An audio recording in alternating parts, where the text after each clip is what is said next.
வணக்கம், இது நம்ம ஆர்ஜி ஃபேமிலி கிச்சன். இன்றைக்கி நம்ம சேனலில் ஒரு ஹெல்த்தியான ரெசிபி தான் இந்த வீடியோவில் பார்க்க போகிறோம். இந்த ரெசிபி வந்து தேங்காய் பூ பனங்கற்கண்டு ரெண்டை யூஸ் பண்ணி தான் இந்த ரெசிபி பண்ணியிருக்கோம். ஸோ இந்த ரெசிபி பண்ணுறதுக்கு அதிக டைம் எடுக்காது. இது பெரியவங்கள்லேருந்து சின்னவங்க வரைக்கும் எல்லாத்துக்குமே ரொம்ப பிடிக்கும். ஸோ இதை நீங்கள் வாரத்தில் ஒரு தடவை நீங்கள் செஞ்சு கொடுத்து சாப்பிட்டு பாருங்கள்.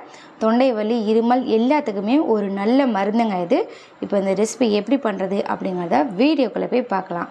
வீடியோக்குள்ளே போகிறதுக்கு முன்னாடி இப்போ தான் நம்ம சேனலை ஃபர்ஸ்ட் டைம் பார்க்குறீங்க அப்படின்னா மறக்காமல் நம்ம சேனலை சப்ஸ்கிரைப் பண்ணிக்கோங்க.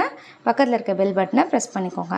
அப்போ தான் நான் போடுற வீடியோ உங்களுக்கு உடனுக்குடனே நோட்டிஃபிகேஷனில் வரும். இப்போ வாங்க வீடியோக்குள்ளே போகலாம்.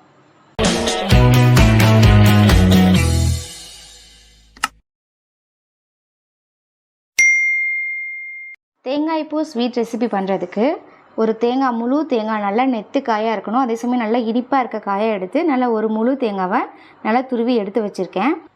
இந்த தேங்காய் பூவில் நான் ஸ்வீட் சேர்க்கறதுக்காக ஒரு அரை கப் அளவு பனங்கற்கண்டு எடுத்து வச்சுருக்கேன். பனங்கற்கண்டு பார்த்திங்கன்னா நெஞ்சு சளி, அதுக்கப்புறமேட்டுக்கு தொண்டை வலி, இது எல்லாத்துக்குமே ஒரு நல்ல மருந்து. இந்த பனங்கற்கண்டு சேர்த்து நீங்கள் ஸ்வீட் ரெசிபி பண்ணும்போது நல்லா டேஸ்ட்டாகவும் இருக்கும். அதே சமயம் குழந்தைங்களுக்கும் ரொம்ப பிடிக்கும். நல்லா ஹெல்த்தியான ரெசிபியாகவும் இருக்கும். இது கூட 3 ஏலக்காய், சுக்கு, 1 ஸ்பூன் அளவு மிளகு, இது மூணையுமே நல்லா பவுட்ரு பண்ணி நம்ம தேங்காய் பூ ஸ்வீட்டில் சேர்த்துக்க போகிறோம். இது வந்து சளிக்கு ஒரு நல்ல மருந்து. இப்போ வாங்க இந்த ஸ்வீட் ரெசிபி எப்படி பண்ணுறதுன்னு பார்க்கலாம். ஒரு பேனில் 1 டேபிள் ஸ்பூன் அளவு தேங்காய் எண்ணெய் சேர்த்துக்கலாம்.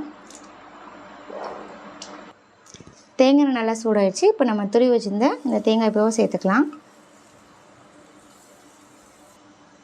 இந்த ரெசிபி வந்து நீங்கள் தேங்காய் எண்ணெய் சேர்த்து பண்ணிங்க அப்படின்னா நல்ல மணமாகவும் இருக்கும், நல்லா டேஸ்டியாகவும் இருக்கும். நம்ம சேர்த்த தேங்காய் பூ வந்து நல்லா பொன்னிறமாக வர அளவுக்கு நல்லா ஃப்ரை பண்ணிக்கலாம். அடுப்பு வந்து மீடியம் ஃப்ளேமில் வச்சுக்கோங்க. தேங்காய் நல்லா பொன்னிறமாக வறுபட்டுருச்சு. இதில் நம்ம எடுத்து வச்சுருந்தா பனங்கற்கண்டு ஆட் பண்ணிக்கலாம்.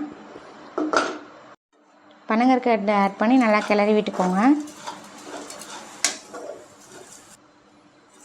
நம்ம சேர்த்த பனங்கற்கண்டு இந்த ஹீட்டில் வந்து நல்லா மெல்ட் ஆகும்.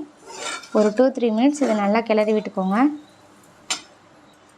இது ரொம்ப ஹெல்த்தியான ரெசிபி, குழந்தைங்களுக்குலாம் ரொம்ப பிடிக்கும். இதே மாதிரி நீங்கள் வீக்லி ஒன்ஸ் ட்ரை பண்ணி நீங்கள் குழந்தைங்களுக்கு கொடுத்தீங்கன்னா நல்லா ஹெல்த்தியாகவும் இருக்கும், நல்லா டேஸ்ட்டாகவும் இருக்கும்.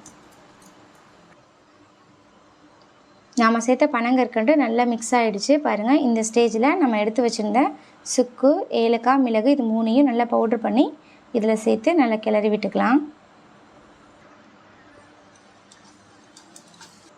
அடுப்பு லோ ஃப்ளேமில் வச்சுட்டு ஒரு 2-3 மினிட்ஸ் மட்டும் இதை நல்லா கிளறி விட்டுட்டு அடுப்பை ஆஃப் பண்ணிக்கலாம். 3 மினிட்ஸ் நல்லா கிளறி விட்டதுக்கப்புறம் பாருங்கள், சூப்பராகவே ரெடி ஆயிடுச்சு. சூப்பரான தேங்காய் பூ ரெசிபி ரெடி ஆயிடுச்சு. இந்த ரெசிபி வந்து ரொம்ப டேஸ்டியாகவும் இருக்கும், நல்லா ஹெல்த்தியாகவும் இருக்கும். இதே மாதிரி நீங்கள் வீட்டில் ஒரு தடவை ட்ரை பண்ணி பாருங்கள். டேஸ்ட்டும் வேறு லெவலில் இருக்கும். இது சின்னவங்கலேருந்து பெரியவங்க வரைக்கும் எல்லாத்துக்குமே ரொம்ப பிடிச்ச ரெசிபி. உடம்புக்கும் நல்ல ஒரு ஹெல்த்தியான ரெசிபி. சளி, தொண்டை வலி, இருமல் எல்லாத்துக்குமே ஒரு நல்ல சிறந்த மருந்துங்க இது. ஸோ மறக்காமல் இதை ட்ரை பண்ணி பார்த்து எப்படி இருந்துச்சு அப்படிங்கிறத மறக்காமல் கமெண்ட் செக்ஷனில் சொல்லுங்கள். இது போன்ற நம்ம வீடியோக்களை தொடர்ந்து பார்ப்பதற்கு நம்ம ஆர்ஜி ஃபேமிலி கிச்சனை லைக் பண்ணுங்கள், ஷேர் பண்ணுங்கள், கமெண்ட் பண்ணுங்கள், மறக்காமல் சப்ஸ்கிரைப் பண்ணுங்கள். தேங்க்யூ ஃபார் வாட்சிங்.